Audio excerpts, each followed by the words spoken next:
देखिए दोस्तों, आजकल अपने देश में वबाल चल रहा है ख्वाजा गरीब नवाज की दरगाह को लेकर। ख्वाजा गरीब नवाज रहमतुल्लाह अलैह की दरगाह में शिव मंदिर ढूंढने की तैयारी शुरू कर दी गई है और याचिका दायर कर दी गई है कोर्ट में, और कोर्ट ने उस याचिका को कबूल भी कर लिया है। ख्वाजा मोइनुद्दीन चिश्ती रहमतुल्लाह अलैह को कौन नहीं जानता है। सिर्फ हिंदुस्तान से नहीं बल्कि दुनिया भर से लोग अपनी खाली झोलियां लेकर ख्वाजा गरीब नवाज के यहाँ आते हैं और उनके वसीले से जो दुआएं मांगी जाती हैं वो पूरी होती हैं। सिर्फ मुसलमान ही नहीं, हिंदू भी यहाँ उतनी ही अकीदत से आते हैं जितनी अकीदत से मुसलमान। हर धर्म जात बिरादरी के लोगों की श्रद्धा ख्वाजा गरीब नवाज से जुड़ी है। फिर भी दावा किया जा रहा है कि अजमेर में जहाँ दरगाह है वहीं शिव मंदिर है, और दावा किया जा रहा है कि इसे हिंदू और जैन मंदिरों को तोड़कर बनाया गया है ना अजब बात। और दरगाह की सर्वे वाली याचिका को अदालत ने कबूल भी कर लिया है, और अजीब बात। लेकिन आज तफसील से जानते हैं अजमेर और ख्वाजा गरीब नवाज के बारे में, और इतिहास के जरिए सच ढूंढने की कोशिश करते हैं, क्योंकि अनपढ़ लोगों को हिस्ट्री से तो कोई मतलब नहीं होता है, क्योंकि उन्होंने पढ़ाई लिखाई नहीं बल्कि सिर्फ लड़ाई सीखी होती है, और उन्हें बस दंगा फसाद करना आता है। कोई काम उन्हें नहीं आता, बस उन्हें सुकून मिलता है तो लोगों को परेशान करने में, लोगों का सुकून भंग करने में। खैर, तो अजमेर और ख्वाजा गरीब नवाज रहमतुल्लाह अलैह के बारे में कुछ ऐतिहासिक मालूमात हासिल करते हैं आज के इस वीडियो में।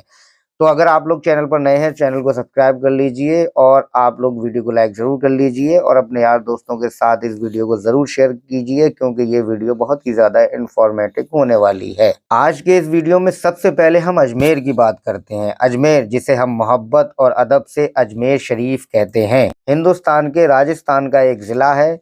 2001 के अंदाजे के मुताबिक अजमेर की आबादी 5 लाख थी। भारत की आज़ादी से 1 नवंबर 1956 तक ये रियासत अजमेर का हिस्सा था, मगर बाद में राजस्थान स्टेट में शामिल कर दिया गया। अजमेर एक रेलवे जंक्शन है और कपड़े बनाने का एक सेंटर भी है, और अजमेर की सबसे बड़ी शोहरत और इज्जत की वजह हजरत ख्वाजा गरीब नवाज रहमतुल्लाह अलैह हैं। हिंदू मुस्लिम सभी लोग यहाँ मन्नतें मांगते हैं, और हर वक्त ख्वाजा गरीब नवाज अलैह रहमा के मज़ार पर लोगों का हुजूम लगा रहता है। अजमेर, जिसका संस्कृत में नाम अजया मेरू होगा, इसकी बुनियाद 7वीं सदी ईस्वी में दुष्यंत चौहान ने रखी थी। उसने चौहान खानदान कायम किया जिसने मुल्क पर हुक्मरानी की। जबकि तुर्की के हमले की बार बार लहरें पूरे हिंदुस्तान में फैल गईं। भारत तुर्की के हमले के बारे में भी जरा सा जान लेते हैं। सुबुक्तगीन हिंदुस्तान पर हमला करने वाला पहला तुर्क हुक्मरान था। सुबुक्तगीन अल्पतगीन की मौत के बाद गजनी के तख्त पर बैठा। शुरू में वो एक गुलाम था जिसे अल्पतगीन ने खरीदा था। अपने गुलाम की काबिलियत से मुतासिर होकर अल्पतगीन ने उसे अपना दामाद और अमीरुल उमरा के खिताब से नवाजा।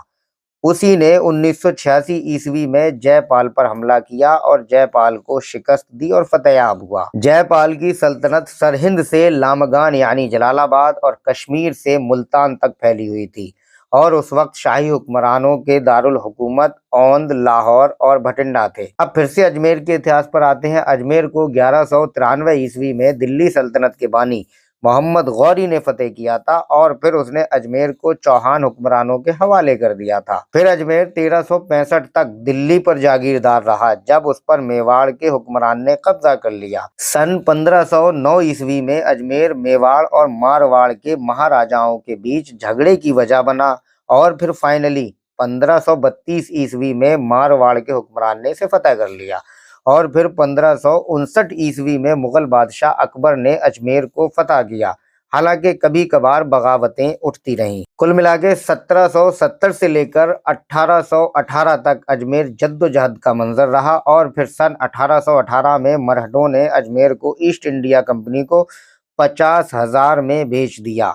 ये कुछ थोड़ी सी अजमेर के इतिहास की जानकारी थी। अब जानते हैं ख्वाजा गरीब नवाज रहमतुल्लाह अलैह के बारे में और उनकी दरगाह के बारे में, जिसमें मंदिर होने का दावा किया जा रहा है और दरगाह के सर्वे की मांग की जा रही है। ख्वाजा गरीब नवाज रहमतुल्लाह अलैह सन 1142 ईस्वी में ईरान में पैदा हुए। आपका शजरे नसब हजरत इमाम हुसैन से जुड़ा है। इस तरह आप पैगम्बर इस्लाम हजरत मोहम्मद सल्लल्लाहु अलैहि वसल्लम की औलाद में से हैं। अभी ख्वाजा गरीब नवाज रहमतुल्लाह अलैह की बचपने की उम्र थी। जवानी की दहलीज पर आपने कदम ही रखा था कि आपके वालिद का इंतकाल हो गया, और मजे की बात यह है कि आपके वालिद भी बड़े अल्लाह वाले थे। उन्होंने विरासत में सिर्फ एक बाग और चक्की छोड़ी थी। फिर जब ख्वाजा गरीब नवाज रहमतुल्लाह अलैह हज पर गए, फिर जब मदीना पहुंचे, تو نبی صلی اللہ علیہ وآلہ وسلم کے روضے پر جب حاضری ہوئی تو ہمارے نبی صلی اللہ علیہ وآلہ وسلم نے خواجہ صاحب سے فرمایا، اے معین الدین، آپ ہندوستان چلو اور وہاں کے لوگوں کو حق کا راستہ دکھاؤ۔ اور پھر انہوں نے ہندوستان کا رخ کیا۔ لاہور میں کچھ وقت رکنے کے بعد لاہور سے سمانا ہوتے ہوئے ہندوستان کی راجدھانی دلی پہنچ کر راجہ کھانڈے راؤ کے راج محل کے سامنے ایک بدھ کتے کے پاس ٹھہرے، اور پھر انہوں نے وہاں لوگوں کو سمجھایا اور بتایا کہ اللہ ایک ہے اور وہی عبادت کے لائق ہے۔ تو آپ کی نصیحت سے راجہ کھانڈے راؤ کے کاریگروں اور بہت سے راجپوتوں نے کلمہ پڑھ لیا اور وہ اسلام میں داخل ہو گئے۔ یہاں یہ بات سب سے زیادہ غور کرنے والی ہے کہ ہندوستان میں خواجہ غریب نواز کے ذریعے ایمان لانے والے سب سے پہلے راجپوت ہی تھے۔ ان گنت راجپوتوں نے اسلام قبول کیا اس وقت۔ دیکھتے ہی دیکھتے دلی میں اسلام پھیلنے لگا، دھیرے دھیرے لوگوں کو اسلام سمجھ میں آنے لگا تو وہ کلمہ پڑھتے گئے۔ لیکن خواجہ غریب نواز رحمۃ اللہ علیہ کی منزل دلی نہیں اجمیر تھی۔ آپ نے وہاں اپنے خلیفہ حضرت قطب الدین بختیار کاکی رحمۃ اللہ علیہ کو ذمہ داری سونپی اور اجمیر کے لیے روانہ ہوئے۔ فائنلی 1191 عیسوی میں خواجہ غریب نواز رحمۃ اللہ علیہ اجمیر پہنچے۔ جب آپ اجمیر پہنچے تو وہاں کوئی ایمان والا نہ تھا۔ پھر دھیرے دھیرے پورے اجمیر شہر کی فضا کلمہ توحید سے گونج اٹھی، وہاں لوگ اسلام قبول کرنے لگے۔ اور پھر 15 مارچ سن 1236 عیسوی میں خواجہ غریب نواز کا انتقال ہوا، انہوں نے وفات پائی، وہ اس دنیا سے رخصت ہوئے۔ اتنی شارٹ ہسٹری میں نے آپ لوگوں کو بتانے کی کوشش کی، بہت شارٹ کٹ میں آپ لوگوں کو بتایا۔ کہیں پر بھی آپ لوگوں کو یہ پتہ چلا کہ خواجہ غریب نواز کے ذریعے کوئی مندر توڑا گیا ہو یا خواجہ غریب نواز نے کسی مندر کو توڑنے کا کسی کو حکم دیا ہو؟ کہیں پر بھی آپ لوگوں کو یہ بات نہیں ملے گی کہ خواجہ غریب نواز کی جو درگاہ ہے اس میں مندر ہے یا ان کی درگاہ مندر میں بنائی گئی ہے یا وہاں پہلے کوئی مندر تھا۔ اگر اس طریقے سے کھودنے پر آئیں گے تو پورے ہندوستان کو کھود دیا جائے گا۔ اور خواجہ غریب نواز کی وفات کے بعد ان کے جسم کو اسی کمرے میں دفنایا گیا تھا جس میں وہ رہتے تھے، لیکن اس کے اوپر کوئی پکی مزار نہیں بنائی گئی تھی۔ اجمیر درگاہ کے سفید سنگ مرمر کے گنبد کا نرمان کاریہ جو ہے وہ مغل سمراٹ ہمایوں کے شاسن کال کے دوران 1532 عیسوی میں ہوا تھا، اور یہ بات وہاں پر لکھی بھی ہے، لیکن اجمیر میں بڑے پیمانے پر کام اکبر کے شاسن کال کے دوران ہوا۔ اتہاسکاروں کے مطابق اکبر تقریباً 14 مرتبہ خواجہ غریب نواز کے یہاں حاضر ہوئے، انہوں نے وہاں حاضری دی، اور پھر سب سے زیادہ کام جو ہے اکبر نے ہی وہاں کروایا تھا۔ ایک مسجد بھی اکبر نے وہاں بنوائی تھی جس کا نام مسجد اکبری ہے یا اکبری مسجد ہے۔ تو دوستو، اب تک کی ہسٹری سے کہیں پر بھی نہیں لگا کہ کوئی مندر توڑ کر وہاں مزار بنائے گی خواجہ غریب نواز کی۔ کہیں پر بھی یہ نہیں لکھا ہے کہ خواجہ غریب نواز کا جہاں مزار ہے وہاں شیو مندر ہے یا کوئی اور مندر ہے۔ یہ سب من گڑنت کہانیاں ہیں، فضول میں دیس میں بری فضاؤں کو جنم دینے والی باتیں ہیں، ہندو مسلم کو لڑوانے والی باتیں ہیں۔ ان چیزوں پر دھیان مت دیجیے، بلکہ دھیان دیجیے تو اس چیز پر کہ دیس میں کتنی بے روزگاری ہے، دیس میں کتنی مہنگائی ہے۔